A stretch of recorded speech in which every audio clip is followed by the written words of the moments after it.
নিজেকে জিজ্ঞাসা করেন, আপনার ছোট ভাইকে জিজ্ঞাসা করেন, এই ইয়াং জেনারেশনকে জিজ্ঞাসা করেন এবং মেয়েদেরকে জিজ্ঞাসা করেন, আল্লাহ তোমাকে সৃষ্টি করেছেন কেন বলো তো? এই জীবন আল্লাহর পথে চললেও জীবন চলে যাবে, আল্লাহর কথা বললেও জীবন চলে যাবে, কোনটাই। সারাটা জীবন পাপ করে থাকলেও একটা বার দাঁড়িয়ে খালি বলেন আল্লাহ আস্তাগফিরুল্লাহ ওয়া আতুবু ইলাইহি, মন থেকে বলেন আল্লাহ আমি ভুল করেছি, আল্লাহ আমাকে মাফ করুন।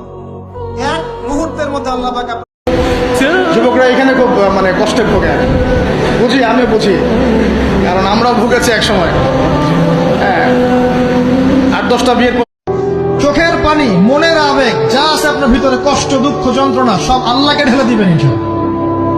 নিজের আবেগ ধরে রাখবেন এখানে, আপনি আল্লাহর জন্য ঢেলে দিবেন।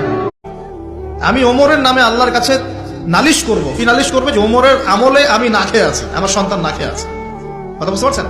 এই কথা শোনার সাথে সাথে এই যে রমজান মাস সামনে আসে, দেখে নিয়েন বহু ব্যবসায়ী তাহাজ্জুদ পড়বে, তারাবিও পড়বে, মসজিদে গিয়ে ফটর ফটর করা শুরু করবে, লাইট নাই কেন, এসি নাই কেন, ফ্যান চলে না কেন। আমাকে আল্লাহ পাঠিয়েছেন দুনিয়াতে নামাজ পড়তে, রোজা রাখতে, দিনের প্রচার করতে, দিনের জ্ঞান অর্জন করতে, এই তো। তা আমি একজন মেয়ের জন্য জীবন নষ্ট করে দিব কেন?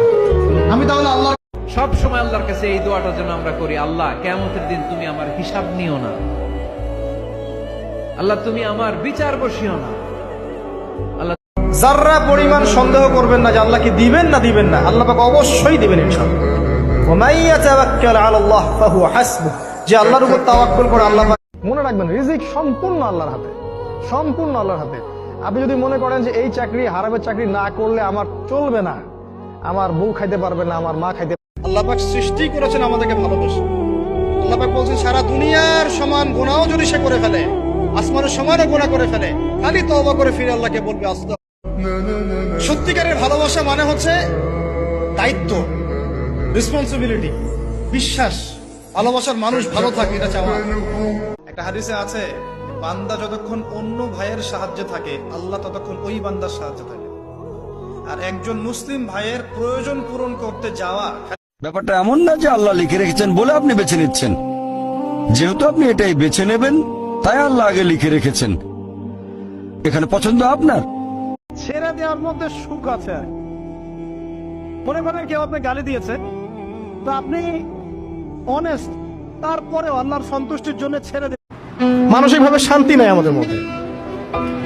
খেয়াল করে দেখবেন, সারা দিন দুশ্চিন্তা, দুর্ভাবনা, পেরেশানি। নামাজে আসি তাও মনে হয় যত তাড়াতাড়ি।